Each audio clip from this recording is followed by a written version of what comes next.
का शेवटी पक्ष वेगळा झाला, नेते वेगळे झाले, तरी इतक्या वर्षाचा असलेला ऋणानुबंध संबंध हा वेगळा असतो आणि तो संबंध ज्यावेळेला एखादी व्यक्ती गेली की त्याच्या भावना काल अनेक लोकांनी त्या वरळीच्या ठिकाणी अजितदादांना श्रद्धांजली अर्पण करताना व्यक्त केल्या.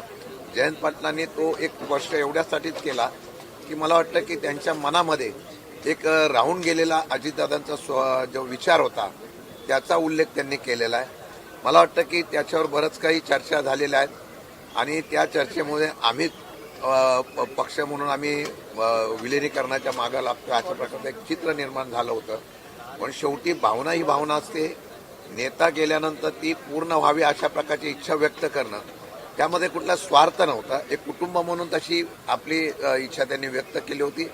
मला वाटतं की आता हा निर्णय ज्यांना घ्यायचा आहे त्यांनी घ्यावा. परंतु मला वाटतं काल सुद्धा जयंत पाटलांनी जे सांगितलं ते अजितदादावर झालेल्या चर्चेचा तो त्या ठिकाणी त्यांनी उल्लेख केला होता.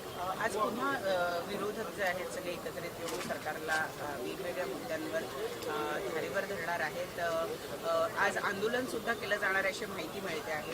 कुठल्या मुद्द्यांच्या अनुषंगानं हे आंदोलन होऊ शकतं? असं आहे की काल पहिला दिवस होता, शोक प्रस्ताव होता. लाडके आदरणीय उपमुख्यमंत्री आदरणीय स्वर्गवासी अजितदादांच्या निधनामुळे काल आपण त्या ठिकाणी शोक प्रस्ताव असल्यामुळे कुठल्याही प्रकारचं आंदोलन झालं नाही.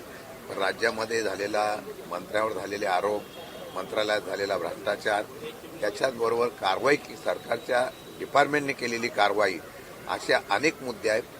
वेगवेगळ्या मुद्द्यामध्ये हा महाराष्ट्रामध्ये ज्या पद्धतीने कामकाज चालू आहे, तिजोरी खाली करण्याचं काम चालू आहे, त्याच्या संदर्भामध्ये आक्रमकतेने विरोधक म्हणून आवाज उठवण्याचा प्रयत्न आम्ही 100% आजपासून करणार आहोत.